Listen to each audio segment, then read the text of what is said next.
In the lands of the north, where icy winds swept across the fjords and the sea roared against jagged cliffs, stories were not simply told, they were lived.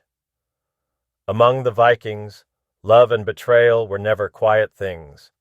They carried the same weight as oaths sworn on steel and the same danger as storms that could sink the strongest of ships. In smoky halls lit by fire, poets raised their voices, and warriors sharpened their words into verses that cut as deeply as any blade. To love in this world was to step into a battlefield where honor was always watching. Families weighed affection against dowry, alliances, and land, and the heart was forced to fight a war against duty. Still, even in such harsh soil, love grew stubbornly, pushing through like a wildflower in stone. One verse could make a woman's eyes soften. One careless line could condemn a man to exile or death. Poetry was not simply music to the ear. It was a contract, a challenge, sometimes even a curse. A young warrior might risk everything by weaving a secret poem for the woman he longed for, and if discovered, that poem could start a blood feud that echoed for generations. Yet such was the power of love, that men and women dared it all. But the sagas tell us that betrayal was never far away.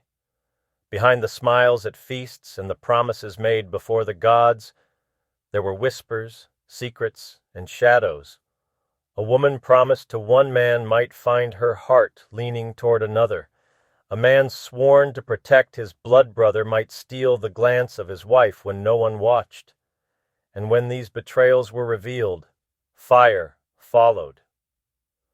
Some stories speak of duels at dawn, of brothers who stood against brothers, of kingdoms divided because of words of love that turned into daggers of dishonor. The Vikings believed that reputation was more precious than silver and more fragile than glass. A single act of betrayal could shatter it forever. And so men fought not only for their lives, but for the memory of their names.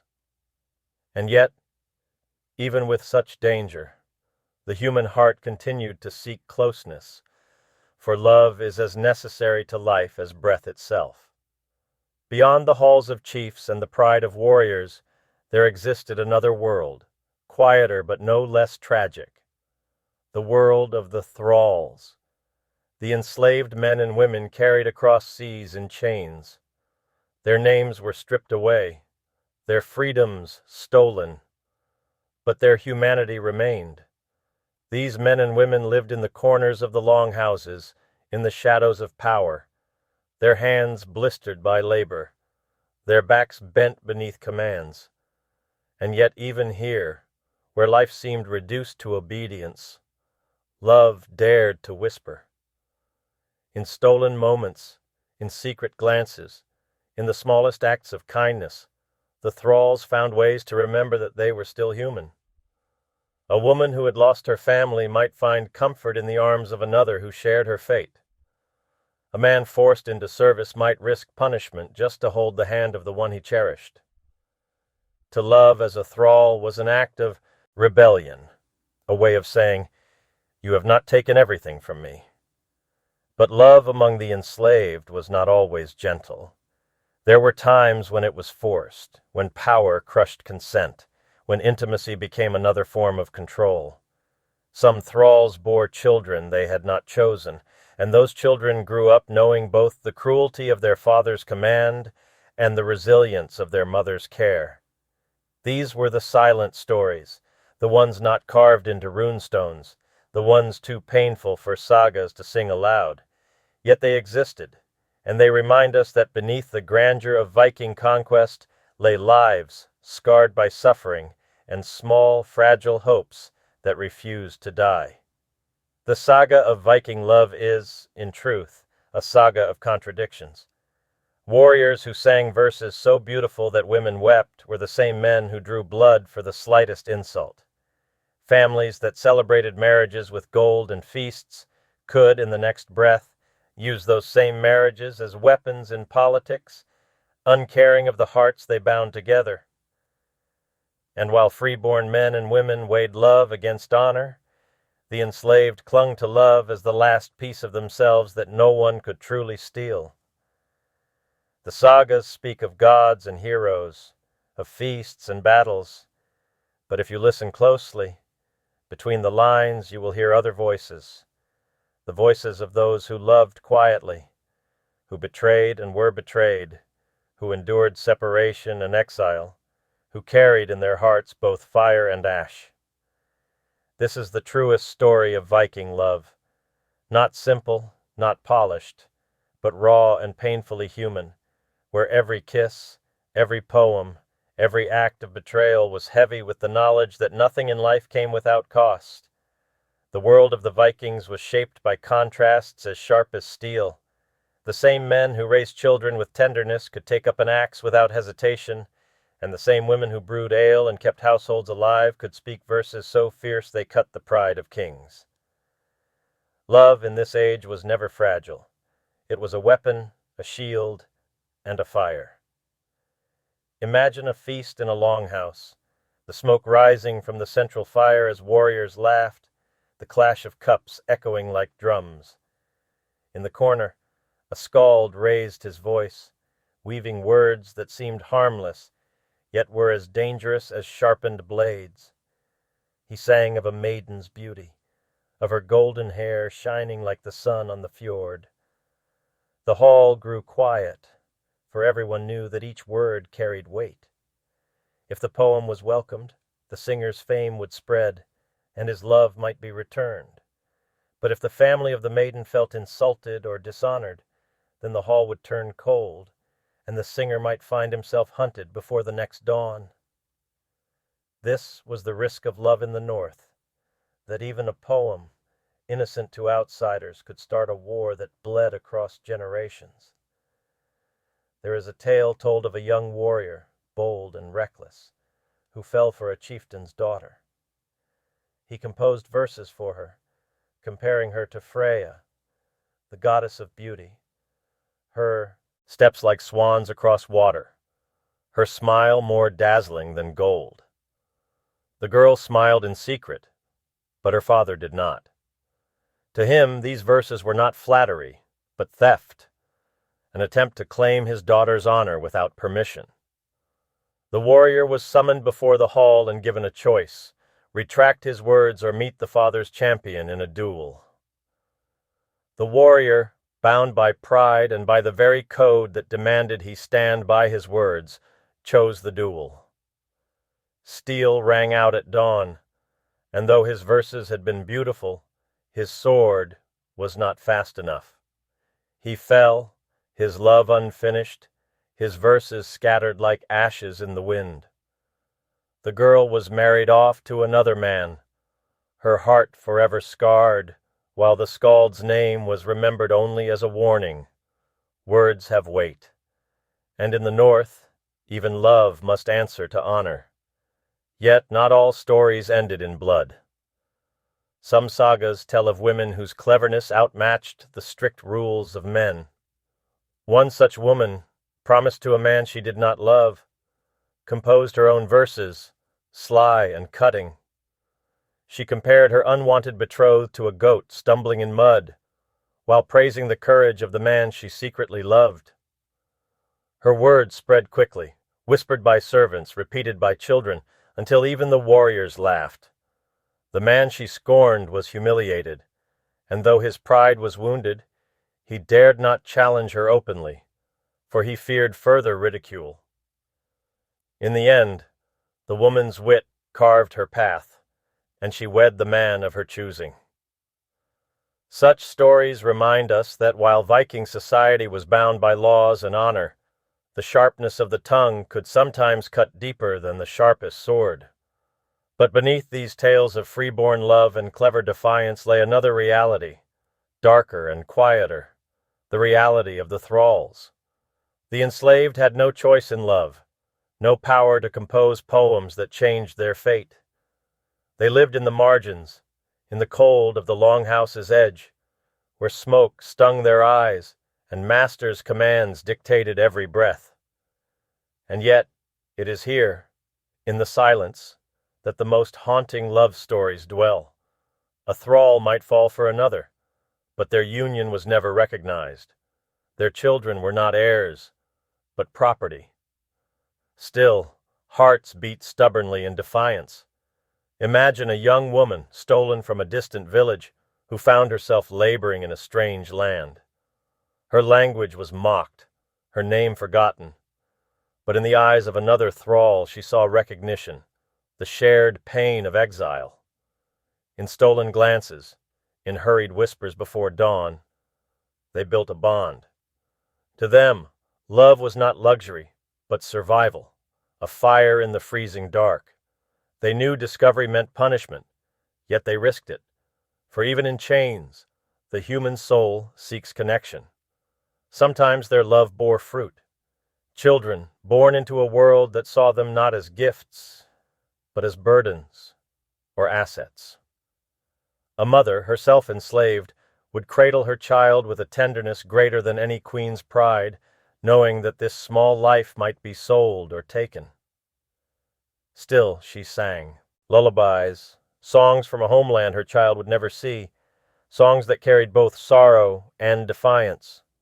These songs were never written in sagas, never carved on stones, but they lived, passed from breath to breath, from heart to heart. And perhaps, though history forgot their names, the echo of their love lingers in the silence between the grand tales of warriors and kings. The paradox of Viking love was this: while freeborn men risked death for words spoken too boldly, thralls risked everything just to whisper words at all. One fought for reputation, the other for simple humanity, yet both carried the same truth: love, fragile and dangerous, was worth the risk. It is here, in this contrast, that we find the deepest heart of the Viking world. Not in the shining halls, not in the feasts or the boasts of warriors, but in the moments when a man or woman, free or bound, chose to risk everything for the chance to feel less alone. As the sagas continue, you see this pattern repeated: love bound to duty, hearts clashing with honor, betrayal lurking like a shadow. A woman might be promised to a man across the sea, yet her heart already belonged to another. When ships sailed and alliances were forged, she was torn between obedience and desire. Some chose duty, living quietly with hearts that ached until their last breath. Others chose passion, running away, starting feuds, setting fires that burned far beyond their own lives. Betrayal in this world was not just personal, it was political. One broken promise could undo years of diplomacy. One secret affair could topple a dynasty. And yet again and again, men and women risked it. Why? Because to live without love, even in a society so harsh, was to live only half a life.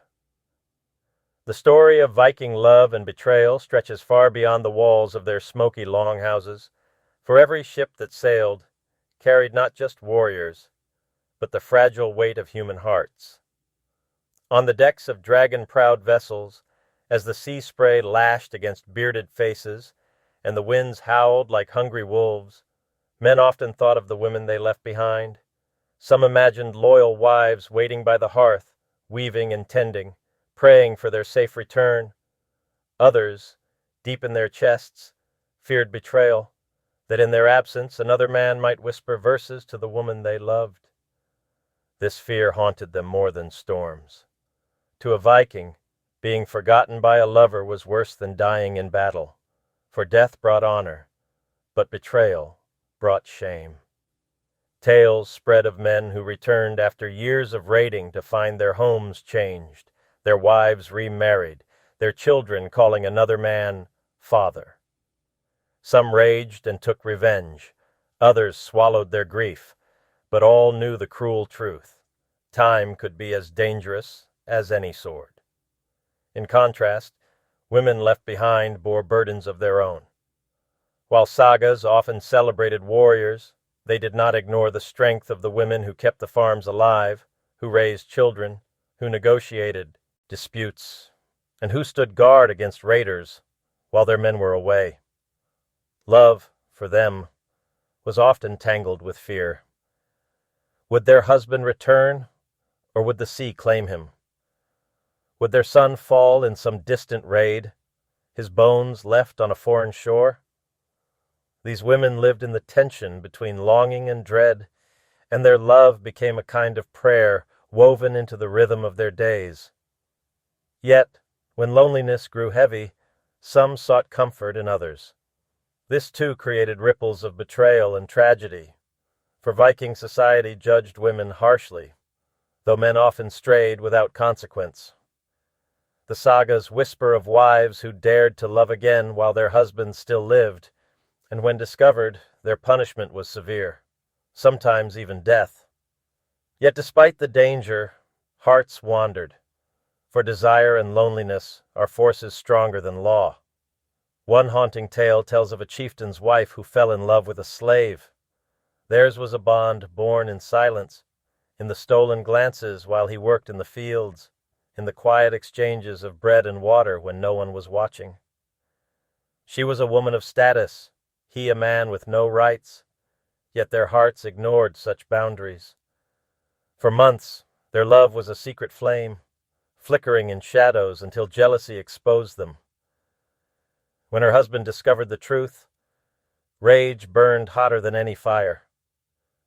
The slave was dragged before the hall, beaten and executed, his body thrown to the dogs. The wife, stripped of dignity, was either divorced or worse, depending on which saga you hear. But even in such tragedy, their story lived, passed from tongue to tongue, not as a warning alone, but as a reminder that love refuses to obey chains, that it blooms even in places where it is forbidden. And then there were the warriors who betrayed each other, not for wealth, not for land, but for love. Brothers turned against brothers, sworn friends split apart, alliances shattered, because of the heart of a woman. The sagas tell of men who fought side by side in battle, but could not share affection in peace. One might compose a poem that hinted at affection for another's beloved, and suddenly swords would be drawn. In a world where honor was sharper than steel, betrayal of love was the deepest wound of all. Feuds that began with a kiss or a whispered vow sometimes dragged whole clans into decades of bloodshed, showing that love, though soft in nature, could wield destruction greater than fire. But not all stories ended in ruin. Some sagas speak of couples who defied the odds, who chose each other despite opposition, who lived not in wealth or comfort, but in loyalty. There were men who abandoned raids, refusing silver for the sake of a woman's hand. There were women who left powerful families to live with men who had nothing but a boat and courage. These rare stories shone like stars against the dark sky, offering hope that love could endure even in a world ruled by axes and law. Their lives were not easy. Often they lived as outcasts, cut off from kin. But the strength of their devotion carved a path that sagas remembered with admiration. Meanwhile, the thralls continued to live their silent romances, their unnamed sacrifices hidden in the shadows. A man might watch as the woman he loved was given to another master, her life torn from his arms, and he could do nothing. Some tried to run, to flee with their beloveds into the forests or across seas, but most were caught, and their fate was grim. Yet despite this cruelty, they continued to feel, to risk, to hope. Their stories remind us of the resilience of love, not the glamorous kind sung in halls, but the quiet kind that survives in whispers, in hidden smiles, in the smallest acts of care. Though history forgot their names, they are perhaps the truest lovers of all. As years passed, these stories wove themselves into the fabric of Viking identity. Songs of triumph and songs of sorrow mingled, for the North was never just a land of violence. It was also a land of longing, of poetry, of hearts that beat as fiercely as drums. Love, betrayal, resilience, despair. These themes ran through every life, whether of king or thrall, warrior or weaver. And so the sagas endure, not only because they tell of battles and ships, but because they reveal the most human truth, that even in an age of axes, the heart was never silent. The nights grew longer as the seasons turned, and with them the hearts of those who lived within the Viking lands grew heavier. The fire in the longhouse flickered against the carved beams, shadows dancing across faces that carried both pride and sorrow. The woman who had waited endlessly for her husband's return still clung to hope, though every creak of the door and every gust of wind that rattled the roof reminded her that hope could turn cruel. Each morning she rose before dawn, her hands raw from weaving, her eyes hollow from sleepless nights. She whispered her husband's name into the cold air, as though the wind might carry it across the sea to him. And yet, as the months bled into years, her heart began to fracture. Within her chest, love and despair warred endlessly, for she could not stop believing he might yet return. But she also could not silence the fear that he would not. This torment of waiting, this endless uncertainty, became its own kind of battle, a battle no less fierce than any fought with axes. Meanwhile, far away upon an endless stretch of ocean, the man she longed for sailed under foreign skies. His face, once sharp with youth, now bore the lines of hardship, and his beard, once black, now carried streaks of silver. He too thought of her as the waves crashed against the hull, his heart aching not for gold, not for conquest, but for the warmth of the home he had left behind. He carried with him a small carved figure, a charm she had given him before his departure, its wood worn smooth from his hands. Each night he clutched it against his chest, whispering prayers to gods who often remained silent. He wondered if she still remembered him, if she had remained loyal, if their children still spoke his name. The uncertainty gnawed at him like hunger, and though he raised his sword in battle with the strength of a lion, inside he was weak with longing. But fate, relentless as the tide, rarely showed mercy. The sea grew jealous of his yearning and demanded a toll.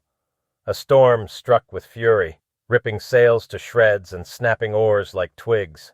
Men screamed as lightning split the sky, their voices drowned by the roar of the waves.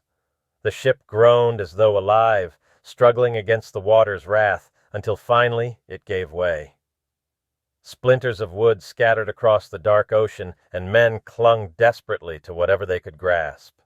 The man held onto the carved figure, his knuckles white as the sea swallowed all around him. For hours he fought, until exhaustion dragged him under, but destiny had not abandoned him entirely. He washed ashore upon a distant coast, his body battered, but his spirit still bound to the promise he had made long ago, to return home, no matter the cost. Back in his village, his wife's patience began to collapse under the weight of whispers. Neighbors spoke in hushed tones, questioning whether her husband still lived, wondering aloud if she should remarry. The laws of their land allowed her freedom after so many years, and suitors began to circle like wolves, sensing weakness. Among them was a man of power, wealthy and influential, who saw in her both beauty and opportunity. He approached her family, offering riches and protection, arguing that her husband was surely dead. At first, she resisted, clinging fiercely to memory, but the pressure grew unbearable. Each visit from him, each sidelong glance from her kin, each whispered doubt from the villagers chipped away at her resolve. The weight of loneliness pressed harder than any stone, and eventually she found herself torn between loyalty to a ghost and the harsh demands of survival. In her heart, guilt burned as she allowed the new suitor into her life, though she did not love him. He showered her with gifts, offered her children comfort, and promised her safety. Outwardly she accepted, though inwardly she screamed. Her nights were filled with tears she hid from the world, her prayers now broken and confused. She begged the gods for a sign, some proof that her husband still lived, but none came. And so, reluctantly, she allowed herself to be bound to another man, not out of passion, but out of despair. Yet even as she did so, she could not bring herself to discard the small carved charm her husband had left her. She kept it hidden in her chest, close to her heart, as though it tethered her soul to the man she once knew. Years passed, and her husband, scarred but alive, fought his way back across strange lands. He labored in foreign villages, earning food and passage through toil and trade, all the while moving closer to home. Every sunrise brought him both strength and torment. For each day he lived was another day stolen from the life he had once known. When at last he stepped again onto the soil of his homeland, his heart surged with relief, but also dread. He hurried toward the village, his body trembling with anticipation, his eyes hungry for the sight of her face. But as he drew near, he sensed that something was different. The air of the village carried whispers, and faces turned toward him with shock, with pity, with something unsaid.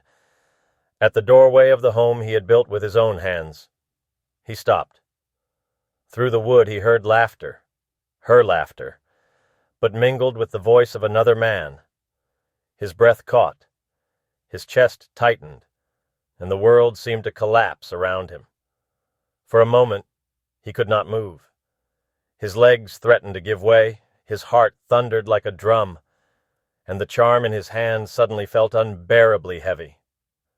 With trembling fingers, he pushed the door open, and there before him stood the woman he had loved, the woman he had crossed oceans and storms to return to, and beside her, the man who now claimed what had once been his. The silence that followed was deeper than any grave. She froze, her face draining of color, the laughter dying on her lips. The children, now older, stared in confusion, torn between recognition and fear. The other man rose, his expression hardening, his hand moving toward the axe at his belt. In that moment, the world seemed to hold its breath, balanced between forgiveness and fury, between reunion and ruin. Tears filled her eyes, but whether they were of joy, guilt, or despair, none could tell. The returning husband felt every scar upon his body ache as though they too remembered the betrayal. He wanted to cry out, to demand why, to collapse into her arms, to strike the man beside her. Yet he did none of these. Instead, he simply stood, broken, as the fire crackled between them, illuminating the cruel truth. Love, no matter how fierce, could be undone not by distance alone, but by time and silence. And so began the cruelest chapter of their story, one that would test not only their hearts, but the strength of forgiveness. For love betrayed is not easily healed, and the wounds of absence cut deeper than any blade. The silence after his return weighed heavier than the storms he had survived. He stood in the doorway like a ghost, a shadow from the past that no one expected to see again. His wife trembled, her lips parting as if to speak, but no words came. The children, sensing the storm that raged between their parents, pressed against the walls with wide eyes, uncertain of whom they should run to. The man who now called himself her husband stepped forward, his hand still on the axe, his posture stiff with defiance. The air crackled with tension, every heartbeat louder than the crackle of the fire. The returning husband finally spoke, his voice low and broken, but steady enough to carry across the room.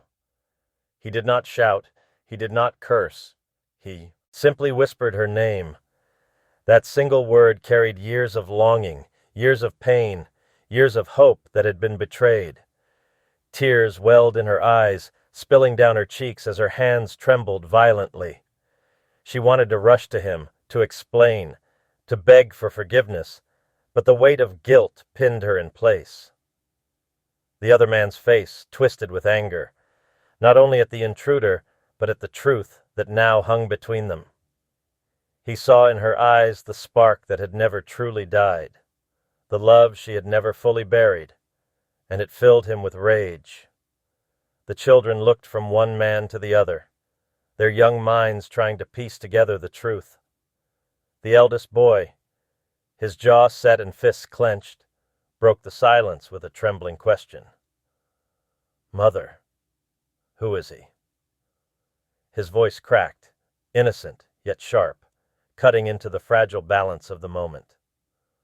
Her chest heaved as she struggled for breath, torn between loyalty, guilt, and the undeniable reality that both men before her were part of her fate. She opened her mouth to answer, but before she could speak, the returning husband stepped forward, his hand trembling as he reached into his cloak. Slowly, reverently, he drew out the small carved charm, the one she had given him so long ago. The sight of it struck her like a blade to the heart. Her knees buckled, and a sob tore from her throat as she covered her mouth with her hands. The other man's grip on the axe tightened. He felt the shift, the pull of destiny that threatened to undo the life he had built. He had provided for her, cared for her, raised the children as his own, and now this stranger returned from the dead to claim what he believed was his. His pride could not bear it, nor could his anger. He stepped forward, his voice sharp as steel, declaring that the past was dead and that she belonged to him now. But the wife could not look at him. Her eyes, red with tears, were locked only on the man she had thought lost forever. Her lips trembled as she whispered his name back to him, and in that single exchange, years of silence shattered. The room erupted. The rival's fury burst forth as he lunged, axe raised high, determined to sever the ghost of the past once and for all. But the returning husband, though weary and scarred, was still a warrior. He met the attack with bare hands, seizing the haft of the weapon, their struggle filling the house with the sound of wood and bone colliding. The children screamed, the wife cried out, and the fire flared as though it too bore witness to the clash of destinies. The fight was brutal, not of strangers, but of men bound by the same woman, by the same family, by the cruel twist of fate. Blows landed, blood was drawn, and the floor shook beneath their fury. At last, the wife threw herself between them, her voice rising above the chaos. She begged them to stop, to see the ruin their hatred would bring. Her tears fell upon the wooden floor as she pleaded, not for herself, but for the children, for the home they had all built. Her desperation pierced through the rage, and for a moment both men faltered, panting, their eyes locked with murder still burning in them. But neither struck again, for her broken sobs held them still. She confessed her guilt, her weakness, her loneliness. She admitted she had surrendered not because she stopped loving, but because she could no longer bear the silence, the waiting, the not knowing if he lived or died. Her words poured out like a flood, raw and unrestrained, leaving her trembling and empty, her heart laid bare before them both. The returning husband listened, his chest heaving, his body trembling with pain. Each word cut him deeply, yet he could not deny the truth of her suffering. He had seen despair, he had felt isolation, he had cursed the gods himself on nights when the sea seemed endless. Could he condemn her for yielding to the weight of life, for choosing survival when love alone could not fill an empty belly? His rival, however, stood unmoved. To him, her words were salt on an open wound, proof that she had never truly been his, that her heart had always belonged to another. Rage twisted his features as he stormed from the room, vowing that this was not the end, that blood would decide who truly owned her loyalty. That night the house was silent, though not with peace. The wife sat near the hearth, her body weak with grief, while the husband she thought lost sat across from her, the charm between them on the floor. Their eyes met again and again, but words failed them. What could be said to bridge years of pain, betrayal, and distance? Finally she rose and knelt before him, her hands shaking as she took his in hers. She begged for forgiveness, though she did not ask to erase the past, only for the chance to begin again. His hand, rough and scarred, trembled as he touched her face, wiping the tears from her cheeks. His eyes glistened, not only with anger and sorrow, but with the faintest glimmer of the love that had once carried him across the sea. Outside the wind howled as though warning them that their struggle was not yet over. The rivals' vow lingered like a shadow, and the village, divided in whispers, would soon force them to choose between reconciliation and ruin. For the path before them was not merely one of love, but of survival, of honor, and of destiny. And so the night passed, heavy with unspoken words, as dawn crept slowly over the horizon. The fire dimmed, the house stilled, but in their hearts the storm raged on, promising that the battle for love, loyalty, and redemption had only just begun.